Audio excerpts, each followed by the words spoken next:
هناك روح الود وروح الرحمة فيما بيننا، لأن النبي صلى الله عليه وسلم هو الذي قال يعني من أمن رجلا على دمه فقتله فأنا بريء من القاتل وإن كان المقتول كافرا. فكلنا يد واحدة في بناء هذه البلد المباركة العظيمة، وأسأل الله عز وجل أن يوفق الجميع إلى ما يحبه الله عز وجل، وإلى يعني ما تكون هذه البلد فيه من نعيم ومن خير ومن رحمة بإذن الله. اللهم آمين.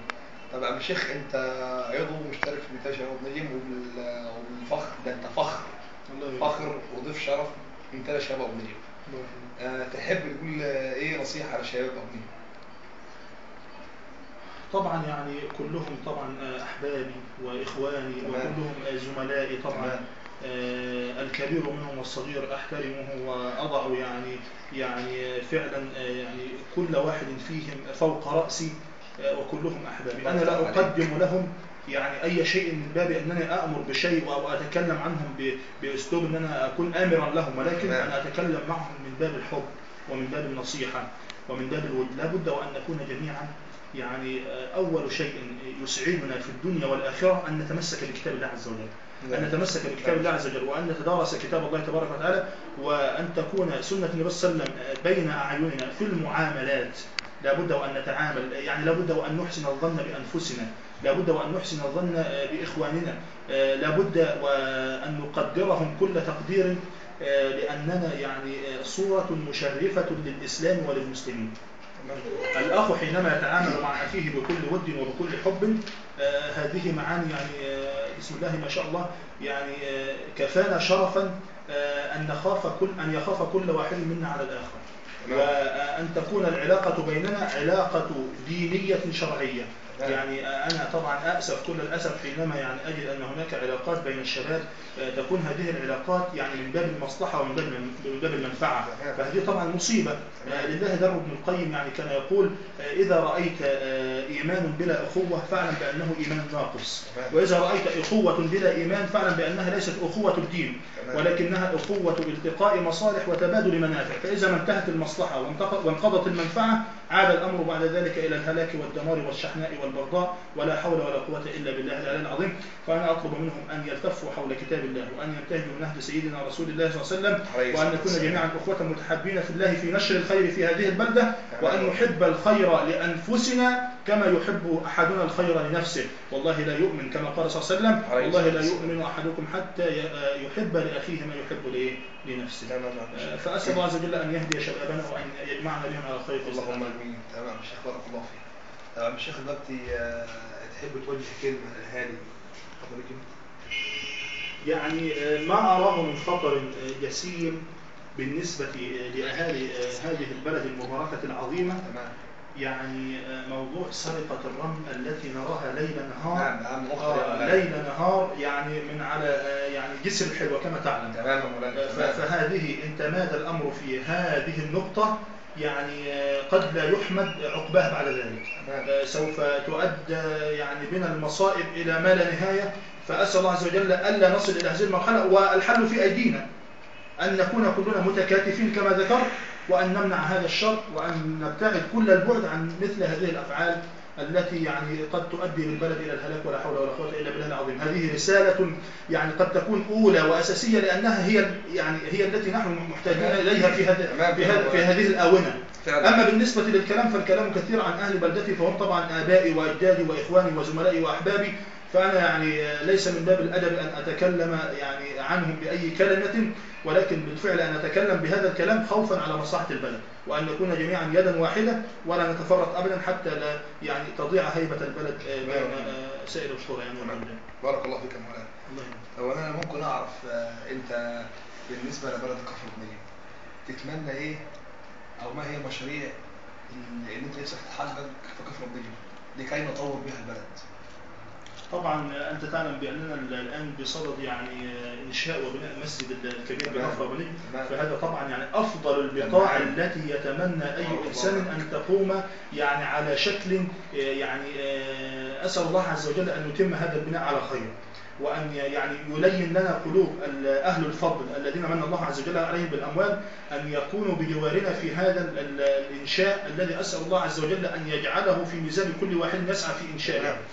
فهذه أول نقطة طبعا بيت الله عز وجل، لأنه يعني إذا انتشر الخير من بيت الله عم الخير في جميع أنحاء هذه البلدة.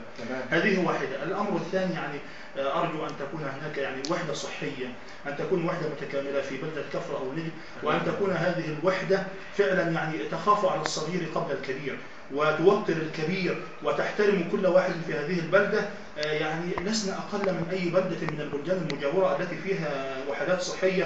إذا تعب الإنسان في وسط الليل ذهب إليها وقاموا بدوائه بإذن الله عز وجل. فهذه أيضا من المشروعات التي أتمناها. وأيضا من المشروعات أيضا أن يكون هناك يعني مكتب بريد بكفر أبو نيجم، وأن يكون هناك سنترال بالنسبة لهذه البلدة المباركة العظيمة، أن يكون هناك يعني أي شيء بالفعل نستطيع أن نخدم به هذه البلدة أن نفعل. ولا ننسى أيضا الشباب في هذه المشاريع بأن نقدم لهم طبعا يعني مركز شباب يكون راعي لصحتهم البدنية ويكون راعي لأوقاتهم التي يعني لا نريد أن تضيع هذه الأوقات هباء منثورا بأشكال طبعا ترى من المخدرات مثلا في أي بلد من البلدان، ترى أي شيء مؤسف، فهذا كله بسبب الفراغ. أما حينما نملأ فراغ هؤلاء الشباب بألعاب مثل الكرة أو بألعاب مثل التنس أو الطاول أو الطايرة مثلا، هذه الألعاب التي تقوي البدن، ويحتسبون هذه الألعاب ويجددون نيتهم بأن هذه الألعاب تعينهم على طاعة الله عز وجل. بالنسبة لهذه المشاريع أسأل الله عز وجل أن يتمها على خير بإذن الله عز وجل. اللهم آمين آمين. طب ممكن عم الشيخ تكلمنا شوية عن الماضي أو أي حدث ليك تحب تقوله يعني قدام الشباب؟ يعني أنا أذكر حدثا قد حدث لي منذ يعني 4 سنوات تقريبا أو 5 سنوات، وأنا كنت في السنة الدراسية الثانية تقريبا أو الثالثة، وأنا في الجامعة في كلية تفاهم. يعني هذا الحدث أذكره حتى أبين قدرة الله عز وجل يعني في خلقه. لا إله إلا الله. كنت أركب القطار وكنت واقفا على باب القطار، وكنا داخلين على محطة الزقازيق، وإذ بفتاة تريد أن تمر من على شريط القطر، يعني هذا على القطار طبعا، فالقطار يعني قدر الله عز وجل أن يصطدم بهذه الفتاة، وبالفعل رماها أمامه تقريبا يعني 7 متر أو 8 متر كده. فحينما رأيت هذا الموقف نزلت بسرعة ووقفت حتى يعني مر القطار بأكمله على هذه الفتاة من أول عربة إلى آخر عربة، وأنا واقف حتى مرت العربة الأخيرة فنزلت إليها، فوجدت أن قدرة الله عز وجل باقية، وأن هذه البنت ما زالت على قيد الحياة. وسألت عنها في بلدها، يعني في بلدة الجميلة، من إخواني وأحبابي في هذه البلدة منذ يعني أيام قليلة، فقالوا لي بأن خطوبتها كانت في الجمعة قبل الماضية. فيعني هذا الشاهد من كلامي، يعني هذا يعتبر يعني الموقف الذي أثر في تأثيرا كاملا، وكنت يعني من الذين في حالة ذهول، ولكن بالفعل علمت بأنه يخرج الحي من الميت ويخرج الميت من الحي، وشعرت فعلا بقدرة الله عز وجل، لأننا تكلمنا كثيرا عن قدرة الله، ولكن حينما ترى بعينك بخلاف ما تتكلم بلسانك، الواقع غير الكلام. فلما حدث لي هذا الموقف ما زلت يعني أردد وأتكلم عن قدرة الله عز وجل، وكيف نجى الله عز وجل هذه الفتاة. وكانت هذه الفتاة فعلا يعني بابا للتوبة لمعظم الفتيات في زماننا وفي سنواتنا التي قضيناها في الجامعة. كان البنات يعني يتكلمون ويتحدثون: أرأيتم هذه البنت التي حدث لها كذا وكذا، كنا من الممكن أن نكون مكانها، فلما لا نلتزم، ولما لا نكون على طريق الحق، ولما لا نبتعد عن كل شيء يرضي الله عز وجل. فبالفعل يعني هذا الموقف الوحيد الذي يعني أثر فيها تأثيرا بالغا، وأسأل الله عز وجل أن يجعل هذا الموقف يعني في ميزان هذه البنت التي حدث لها هذا الموقف، وأن يعني يجعل هذا الموقف عبرة لغيرها من الفتيات، وأن يكونوا على نهج الله عز وجل وعلى سنة النبي صلى الله عليه وسلم. عليه الصلاة والسلام.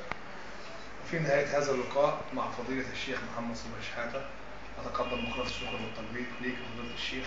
بارك الله فيك. يعني أنا والله في قمة السعادة لما علمت بأن يعني بعض الناس، لا أقول معظم الناس طبعا، يعني لأن الكثير لا يعرفهم طبعا، فأنا كنت في قمة السعادة لما علمت بأن هذا اللقاء يدور بيني وبين أخي وحبيبي طبعا الأستاذ متولي. ويعني كنت من السعداء حينما علمت بأن من الحريصين يعني على هذا اللقاء طبعا مدير هذا المنتدى الأستاذ عمر عبد الحميد طبعا، الذي أرسل له طبعا يعني بطاقة يعني تهنئة وبطاقة حب وود ورحمة. وطبعا هو أخي الأكبر وأنا أتعلم منه كل شيء، فأسأل الله عز وجل أن يجمعني به على خير، وأن لا ينساني من الدعاء، يعني خاصة ونحن قادمين على موسم الحج. فأسأل الله عز وجل أن يجعلني أنا وهو يعني بإذن الله عز وجل من المجتمعين في جنته ودار مقامته في الفردوس الأعلى من الجنة بإذن الله عز وجل. بإذن الله تعالى إن شاء الله. طب عم الشيخ، طيب في نهاية الحلقة تحب تتكلم في أي حاجة أو في أي حوار عايز تقوله تاني؟ يعني أنا يكفيني أن أجلس معك. الله يخليك. الله لا أتكلم في أي حوار، يعني أنا أكون يعني مأمورا لكم. أنتم يعني تسألونني وأنا أجيب. أما بالنسبة للحوار فأنا يعني أتمنى أن أتكلم ليل نهار معكم، ولكن طبعا يعني نظرا لوقتكم الثمين فأنا لا أريد أن أثقل عليكم. فأسأل الله عز وجل أن يجمعني بكم على خير، وأنا يعني أتشرف بكم في أي وقت وفي أي سؤال تسألونه بإذن الله. الله يخليك يا مولانا، الله يصلح لك وألف شكر على هذا اللقاء الجميل. وأسأل الله عز وجل أن يجمعني بكم على خير. الله يخليك يا مولانا. السلام عليكم ورحمة الله وبركاته.